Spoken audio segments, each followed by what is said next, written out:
verse 8, he seems to be doing everything right. He welcomes the enemy. He shows them hospitality.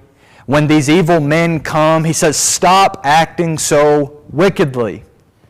But then we see just how broken.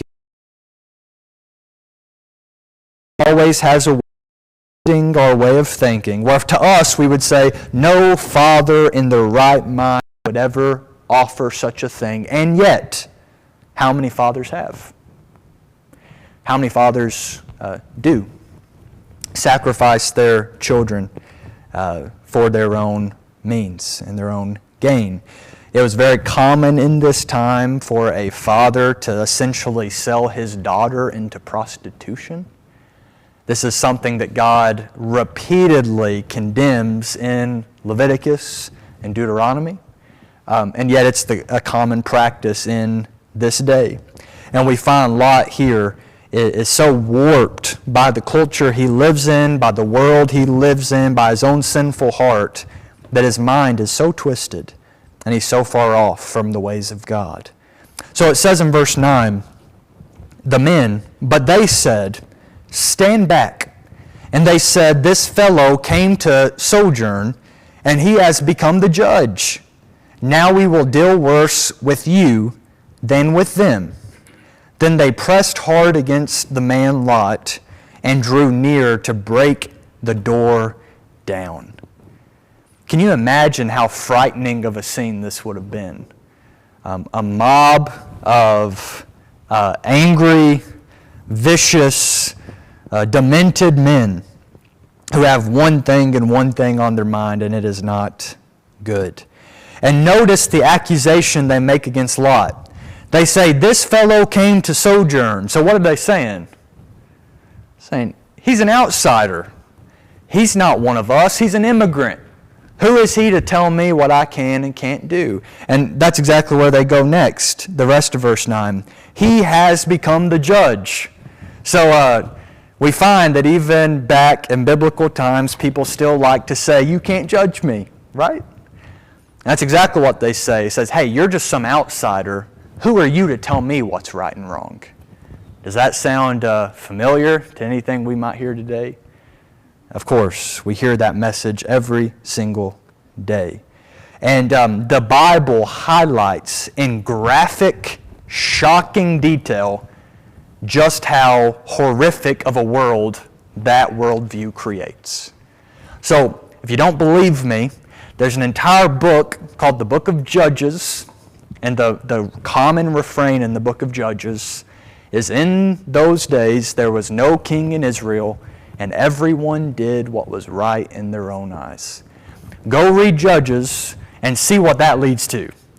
The most shocking stories in the Bible are found in Judges, of some of the most horrific, evil, sexually perverse acts people have ever committed.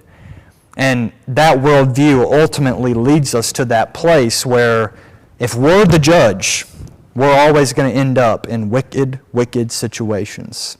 So he says, the rest of verse 9, so now as your punishment, we're going to deal worse with you. So everything we intended to do to them, insane levels of perversion and wickedness going on here. It says in verse 10, but the men reached out their hands and brought Lot into the house with them and shut the door.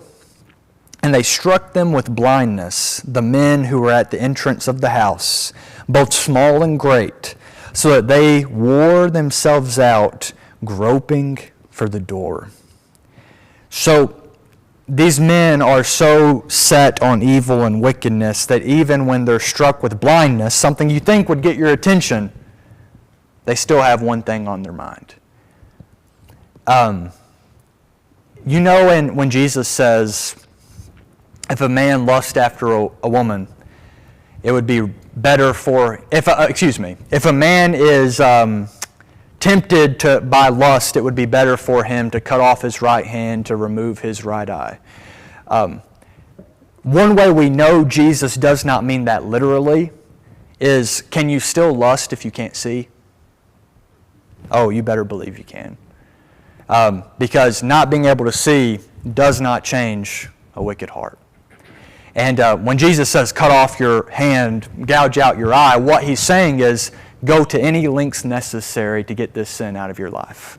Because this is a sin that will destroy everything in its path if you allow it to grow.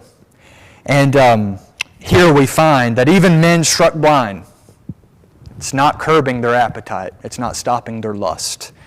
They still have one thing on their mind. So continue with me. It says in verse 12, Then the men said to Lot, Have you anyone else here, sons-in-law, sons, daughters, or anyone you have in the city? Bring them out of the place. These are the angels talking, by the way. Verse 13, For we are about to destroy this place, because the outcry against its people has become great before the Lord, and the Lord has sent us to destroy it. So the angels tell Lot, hey, gather up your loved ones, because the time is coming, the time is now. You need to get out of this wicked place.